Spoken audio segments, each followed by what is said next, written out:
Don't let yesterday use up too much of today. Cherokee proverb.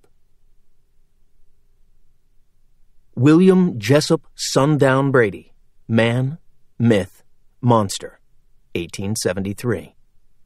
Written by Sullis Walters. They say the road to hell is paved with good intentions. In the case of William Jessup Brady, it's been hand-carved with a lever-action Henry rifle over his shoulder and a Smith & Wesson 6-gun strapped to his hip.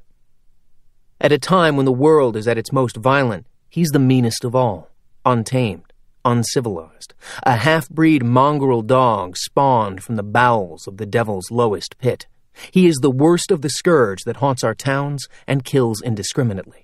No one is safe or immune from his wrath. No one is safe from his aim.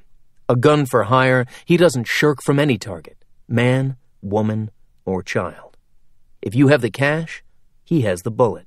A bullet he will deliver to his victim right between the eyes.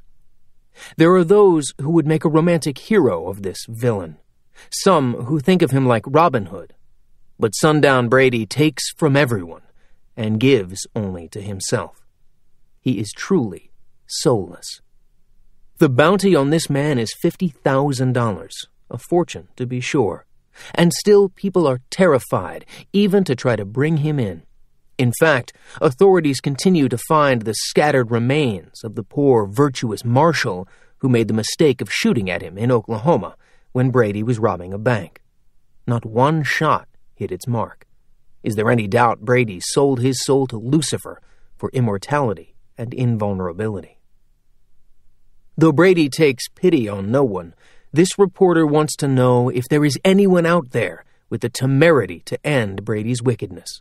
Surely one of you fine, upstanding, decent men would like the fame and money that would come from ridding the world of the most sinister being ever to walk it. I pray you courage, good man, straight aim. Most of all, I wish you luck. Everything changes today.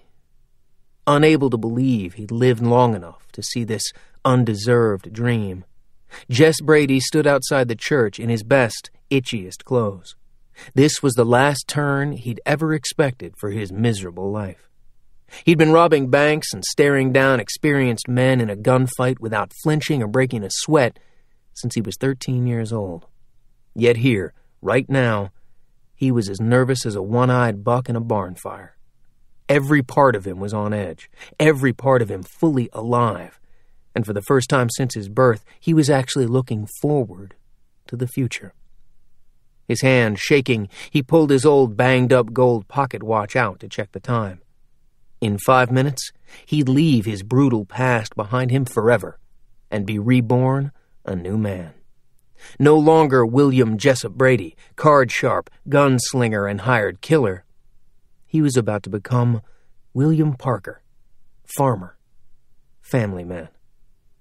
Inside those bright white church doors was the most beautiful woman in the world, and she was waiting for him to come inside and make her his.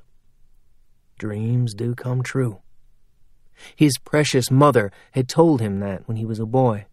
But his harsh life and drunken father, who'd been consumed by jealousy of and hatred for the entire world, had kicked that out of him by the time he was 12 years old and standing over her pauper's grave.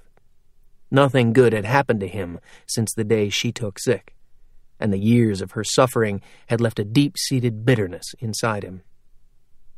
Not a single thing had ever given him pleasure or made him think for even a second that the world was anything but utter misery for the fools unfortunate enough to be born into it.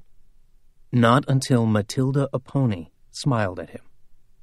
She alone had made him believe that the world was a beautiful place, and that the people in it weren't all vicious animals out to punish everyone around them, made him want to be a better man, the man his mother had told him he could be, one free of hatred and bitterness. He heard the sound of a horse approaching. That would be his best man, Bart Wilkerson, the only other person in his life he'd ever trusted, and the one who'd taken him in when he was a 13-year-old runaway. Bart had taught him how to survive in a cold, hostile world that seemed to begrudge him every breath he took. He'd taken bullets for Bart on 3 separate occasions, and the two of them had been through more turmoil together than 2 demons scaling hell's thorny walls. Like Jess, Bart was dressed in a long, dark coat suit with his graying hair freshly combed. No one would ever be able to tell, looking at them right now, that they were 2 notorious outlaws. They looked respectable. But Jess wanted more than that. He wanted to be respectable. Bart slid from his horse and tied her up beside Jess's buggy, which he'd bought just for this day. Hell, he'd even decorated it with lilies, Matilda's favorite flower. "You ready, kid?" Bart asked solemnly. Yeah. Scared though he was, there was nothing else in this world he wanted. Nothing.